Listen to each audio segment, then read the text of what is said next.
U.S. Secretary of State Anthony Blinken travels to Beijing in an effort to stabilize relations with China. So, what can we expect from these high-level meetings? Hello, I'm Anand Naidu, and this is The Heat.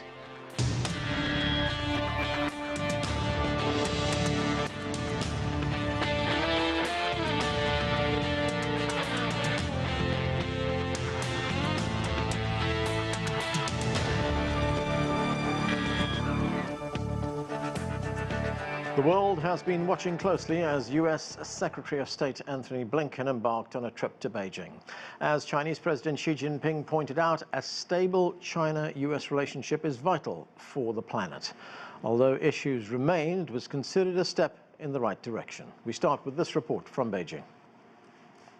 In a meeting with U.S. Secretary of State Anthony Blinken on Monday, Chinese President Xi Jinping emphasized the necessity for a stable China-U.S. relationship. He suggested that the future of humanity relies on the two nations' capacity to coexist peacefully and maintain a cooperative relationship. Xi Jinping underscored that both countries have a responsibility to properly manage relations to contribute to global stability and development. He highlighted that major country competition isn't the trend of the times and won't solve the challenges faced by the U.S. or the world. The president called on the U.S. to respect China's rights and interests, not to deprive China of its development rights. President Xi reiterated China's commitment to a stable China-U.S. relationship, urging the U.S. to adopt a pragmatic approach. He also requested both sides to adhere to the common understanding reached with President Biden in Bali and to convert positive statements into actions to improve China-U.S. relations. U.S. Secretary of State Anthony Blinken expressed the United States' dedication to resume the agreed agenda established between the two nations during the meeting in Bali. Blinken affirmed the commitments outlined by President Biden, which explicitly state that the United States does not seek a renewed Cold War or to change China's political system. He further clarified that America's alliances are not intended to target China and that the United States does not support Taiwan independence, nor does it seek conflict with China. Secretary Blinken voiced an optimistic outlook towards future high-level interactions with China, expressing a desire to sustain open lines of communication, manage differences responsibly, and actively seek dialogue, exchanges, and cooperation.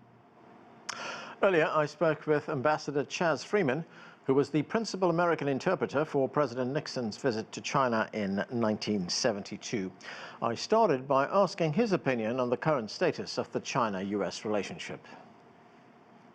Basically, the United States and China have agreed to keep talking past each other. This visit was not aimed at enhancing the relationship, but at stabilizing it. And I would say for the moment it has been stabilized, although at the very low level that the last 5 years since the United States declared economic war on China has produced. The significance of the meeting with President Xi Jinping is that when Foreign Minister Qin Gang reciprocates Secretary Blinken's visit and comes to the United States, he has every expectation of meeting with President Biden. When you say the relationship needs to be stabilized, does that include a recognition on the part of the United States that there needs to be a radical course correction in this relationship? Because if we look at the way in which the Chinese Foreign Ministry described the relationship, it said that the relationship is at its lowest point since its establishment. Well, I agree with the Foreign Ministry's judgment on that point. I think the most important accomplishment of this visit really was just to demonstrate that there can be meetings at senior official levels between the United States and China, despite the hysterical opposition of some demagogues in the United States Congress. President Xi told Secretary Blinken, he said the Chinese, like the Americans, are dignified, confident, and a self-reliant people, and they both have the right to pursue a better life. Is this something that is acceptable to the United States? I mean, can China pursue a better life for its people, a more prosperous society, without being seen as a threat to the U.S.? I think that was a very conciliatory and judicious statement by Mr. Xi, and I'm sure most Americans would agree with it. But at the moment, the United States is in the throes of a anti-China hysteria in its political elite, and I think there's very little trust on our side. So I'm not sure how to answer your question. I wish I were. I think it is entirely reasonable for each side to respect the right of the other to choose its own path to development and to pursue that development. But that is not where we are at the moment. We often hear diplomats talk about the need to build confidence-building measures. We often hear that. In fact, Bill Gates met with President Xi not so long ago, and he came out of that meeting. That was a very cordial meeting, and he came out of it saying, look, there is mutual distrust between the two sides. At this stage, how do these two sides build confidence? I think it's very important that the one clear accomplishment in substantive terms of this meeting was agreement to continue people-to-people exchanges, to increase air traffic between the two countries, to facilitate visas, and to welcome students in both directions. This is, in effect, the ballast in the relationship, and when and if the relationship is to improve, the greater mutual understanding that people-to-people contacts have produced will be the foundation of that. Do you think that there are things that could be done in the short term, perhaps this year or early next year, that would indicate where this relationship is going? I think we'll see multiple indicators. Clearly, Secretary of the Treasury Janet Yellen and Secretary of Commerce Gina Raimondo plan to visit China fairly soon. That we will then know whether it's possible to have a truce in the economic warfare between the two countries. Later in the year, there is an APEC meeting in San Francisco, which President Xi Jinping might well attend, and this would provide an occasion for President Biden and President Xi to meet. So it is positive that the two sides have restored the high-level official contacts, which ceased during the pandemic and the COVID lockdowns on both sides, and have been troubled by incidents of various sorts since then. Let's hope that we can continue this kind of dialogue, even if it is mainly devoted to the exchange of well-established positions rather than to an effort to accommodate each other with concessions on both sides. Ambassador, you mentioned the importance of keeping military-to-military communication lines open. According to the Washington Post, one of the key objectives of this trip by Secretary Blinken was to reopen military-to-military communications channels, but there was no agreement on that. I mean, does that surprise you, given that the United States has sanctioned personally the Chinese defense minister? No, it doesn't surprise me. I think the sanctions were a mistake and are now an impediment to the important objective of avoiding miscalculation by the two militaries. But we are in a situation in which the United States is conducting what China considers to be provocative patrols off its coast, including in the Taiwan Strait, and China is responding with actions that the United States military considered provocative. So there's a pattern of mutual provocation, which, if it isn't halted, could well lead to an accident with tragic consequences, even if we don't get into a war. And if we look at the trade relationship between these two countries, it's the biggest trade relationship in the world. I mean, there's been lots of talk in the United States recently about decoupling, but now that's been put aside and we hear about de-risking. The United States wants to see more diversity in supply chains, for instance. But there are also those who say that China sees this as a strategy of containment. What do you make of it? I don't think it's a strategy of containment, that part of it. there are elements in the U.S. policies, including efforts to close foreign markets to Chinese technology, oppose the Belt and Road Initiative, block Chinese lending for infrastructure projects in the developing world, and so forth, cut off Chinese access to foreign technology that clearly do have elements of containment. But the bilateral economic relationship does not fit that pattern, which is why Secretary Blinken cited it in trying to refute the Chinese notion that there is a policy of containment in place. I think the United States has begun to discover that decoupling is not possible.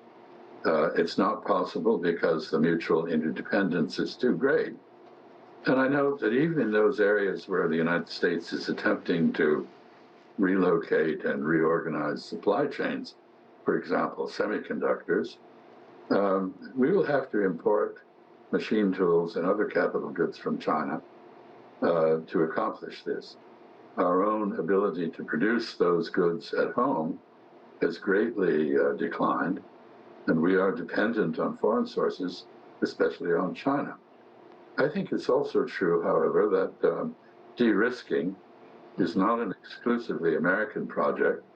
China, too, has learned from this economic warfare the importance of reducing its own vulnerabilities to supply chain disruption. And it is doing that in two ways. One, investing domestically to bring supply chains within the Chinese economy. And second, diversifying its trade relations to greater reliance, particularly on what is called the Global South. Ambassador Chas Freeman, thanks for joining us, sir.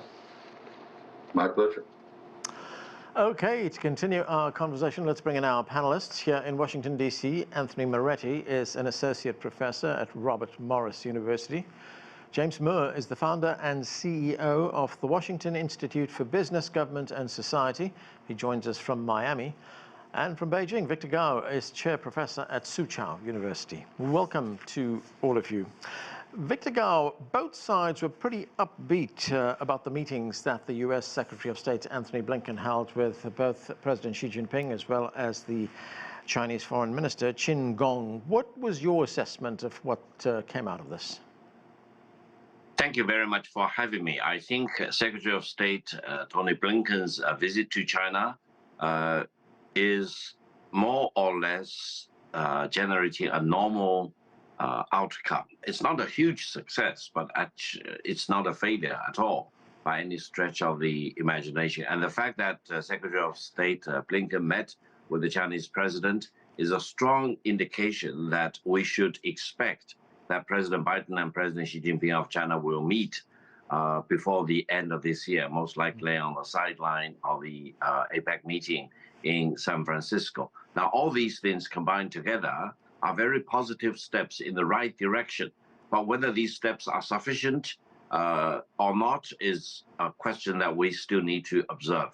So it's a good meeting in the right direction. It helped reduce the tension, and it put China-U.S. relations today in a more better understood global framework, as President Xi Jinping emphasized. The world is big enough to accommodate both China and the United States.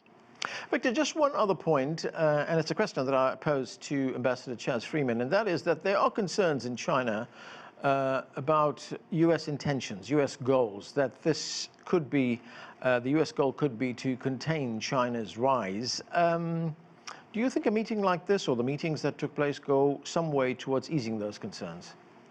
No, I don't think so. I think we listened very carefully to what Secretary of State Blinken had to say, most of which are good talks, but we still need to watch how Washington will walk the walk. And it seems that there is huge difference between the talk of the talk and the walk of the walk. And eventually it's the walk that will matter. And purely from the Chinese perspective, the United States is still out there aligning all its forces domestically as well as abroad, try to build that build up a line of defense or aggression against China, depending on the perspective, for example. And the goal is to prevent China's continued economic development to such an extent that the United States will hold down the ground as if there will be no consequences. This strategy will not work. James Moore, neither side expected any kind of profound outcome from these meetings, but if the goal was to stabilize and reset this relationship, would it be fair to say that it was pretty successful? I think it was incredibly successful. You've got to realize that when Secretary Blinken was sitting in Washington, D.C., anticipating this trip, that he was getting barraged by both sides.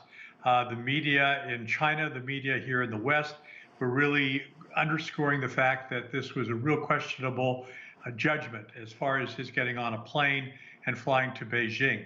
He had, unfortunately, members of Congress who have been very suspicious of what's going on with China.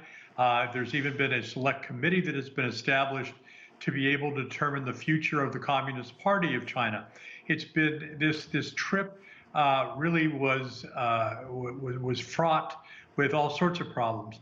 You know, when I sit back and I think that when I first hosted one of the very first trade delegations from China to the United States in the early 1980s, that the two-way trading relationship between our countries was about $2 billion a year. Today, it is more like $2 billion a day. I would dare say that in the arc of history, that the bilateral relationship between the United States and China has been perhaps one of the most consequential that we've ever seen. And indeed, I think the notion of opening up communications is absolutely critical to the success of the Chinese people and to the American people. Anthony Moretti, the two sides were very candid with each other in many respects. China's top foreign policy official, Wang Yi, he had a very blunt message for Mr. Blinken. He said, Washington needs to stop, and these are his words, hyping the China threat theory. Listening to that and looking overall at the meeting, did you detect a new assertiveness on the part of Chinese diplomats? How did you see it? If there was, I think it is both A, acceptable, and B, perhaps necessary. You know, it was only 15 months ago, whatever it was, a little more than that actually, when the two sides got together in Alaska. And, you know, we all remember the disaster that was with Secretary Blinken deciding to lecture instead of to talk. You know, thankfully, he took today the much higher road and agreed to have a conversation with his Chinese counterparts. You know, I fully agree that China's assertiveness, and I don't use that word as a negative term or a hostile term.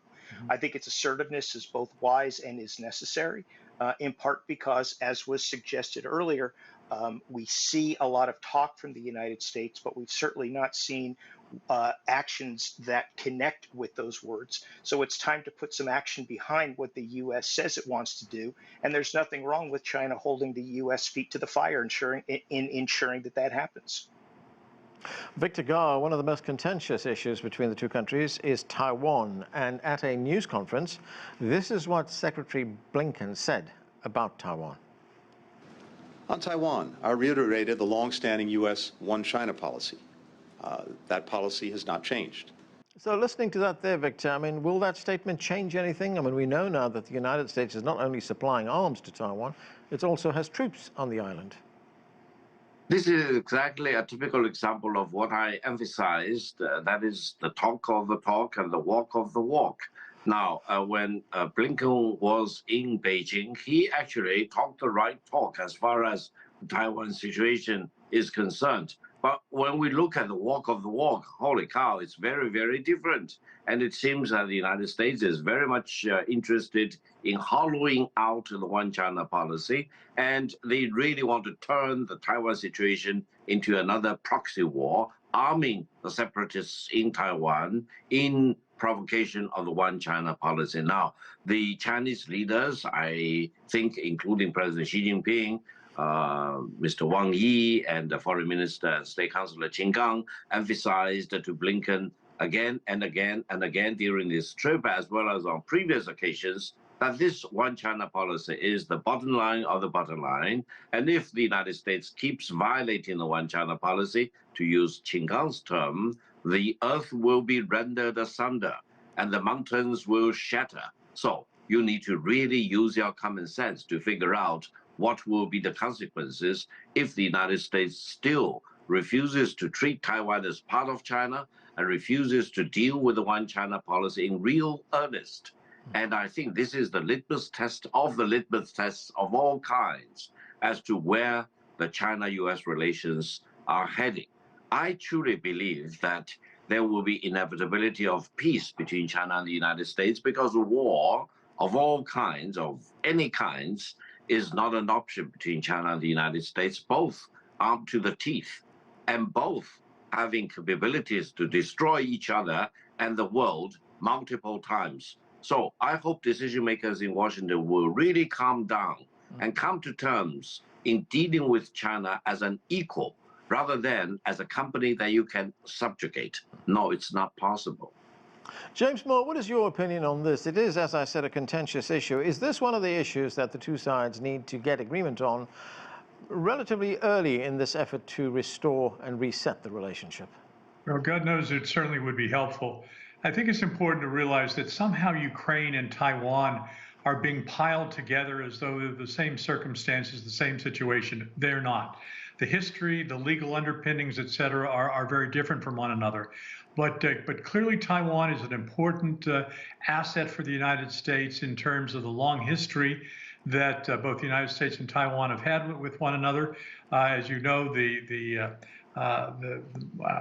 Taiwan has been producing microchips to an extent that we've not seen in any other country in the world.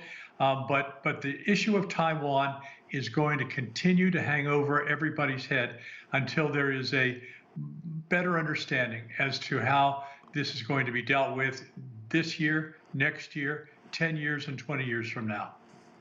Anthony Moretti, how difficult will it be for the Biden administration to recalibrate its relationship with China when there is so much opposition, xenophobia really, in the United States? And this comes from both sides of the aisle, the political aisle. In fact, the Republican presidential candidate Nikki Haley, she recently said in the Washington Post, she said, China is abusing the U.S. economy, infiltrating America, and President Xi wants to destroy Taiwan.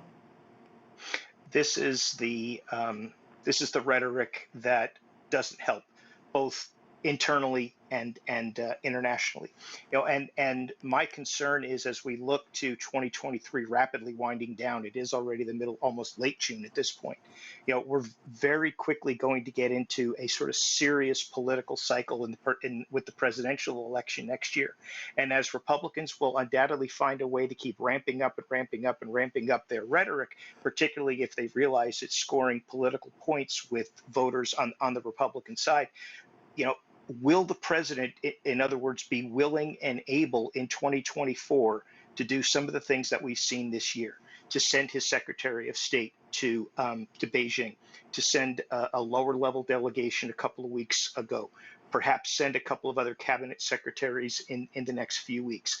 These things are very good for 2023, but will they have carryover to 2024 in a cycle in which ramping up and continuing that nasty rhetoric about China scores political points? And you're right, it does so on both sides of the political aisle. If that continues, I don't know if the president can sustain a kind of let's talk to China at the levels in which we've seen in the last month or so. And that would be very disappointing, because whatever progress is made in 2023 would at best be stalled, at worst be rolled back. Victor Gao, on the issue of decoupling or de-risking, as it's sometimes called, this is what Secretary Blinken said. Let's listen. One of the important things for me to do on this trip was to disabuse our Chinese hosts of the notion that we are seeking to economically contain them. We're not. And as I've said, we are not about decoupling. We're about de-risking and diversifying. So, Victor, how do you think that message was heard in Beijing? First of all, I think it would be much better if Washington fully acknowledges that the decoupling strategy has failed. Secondly, de-risking really depends on what exactly you have in mind. Purely from the Chinese perspective, de-risking is treating China as a risk rather than treating China as an opportunity.